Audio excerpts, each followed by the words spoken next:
Assalamualaikum warahmatullahi wabarakatuh. Alhamdulillah wa syukrulillah. Pada kesempatan kali ini, saya akan mengisahkan sejarah awal mula Wali Songo periode pertama datang ke Nusantara, yang penuh dengan rintangan dan gangguan dari bangsa jin-jin tanah Jawa.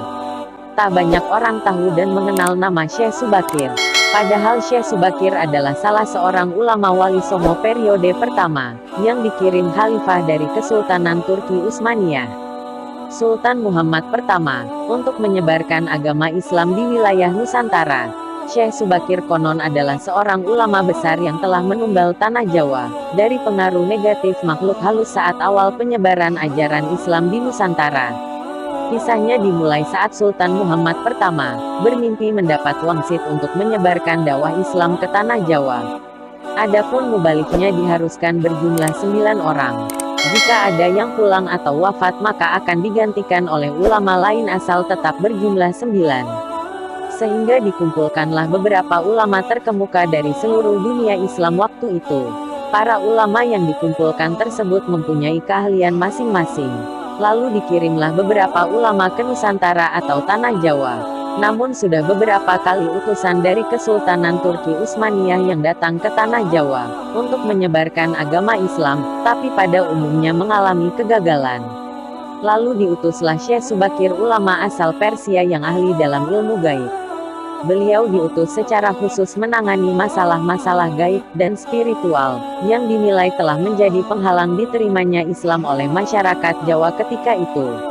Berdasarkan babat tanah Jawa, setelah sampai ke Nusantara, Syekh Subakir yang menguasai ilmu gaib, dan dapat menerawang makhluk halus, mengetahui penyebab utama kegagalan para ulama pendahulu dalam menyebarkan ajaran Islam karena dihalangi para jin dan dedemit penunggu tanah Jawa.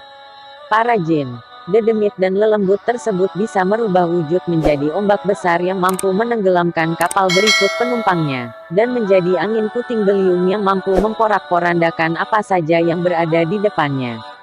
Selain itu para jin kafir, dan bangsa lelembut tersebut juga bisa berubah wujud menjadi hewan buas, yang mencelakakan para ulama pendahulu tersebut.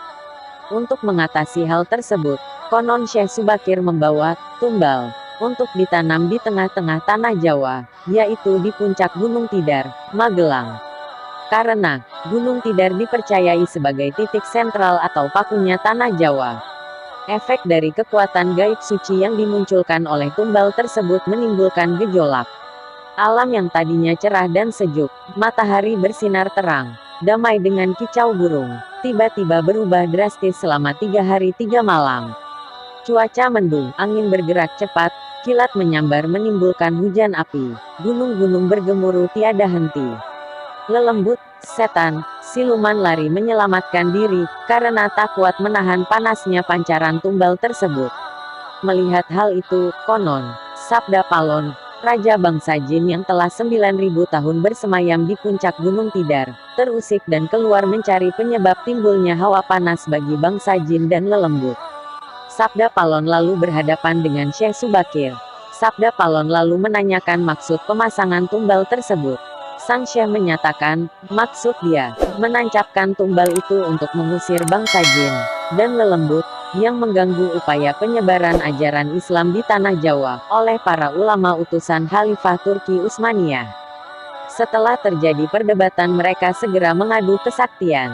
Konon pertempuran antara keduanya terjadi selama 40 hari 40 malam, hingga Sabda Palon yang juga dikenal sebagai Ki Semar Badranaya, sang danyang tanah Jawa ini merasa kewalahan. Itulah sekilas tentang riwayat sejarah Wali Songo periode pertama dalam mengislamkan tanah Jawa. Wassalamualaikum warahmatullahi wabarakatuh.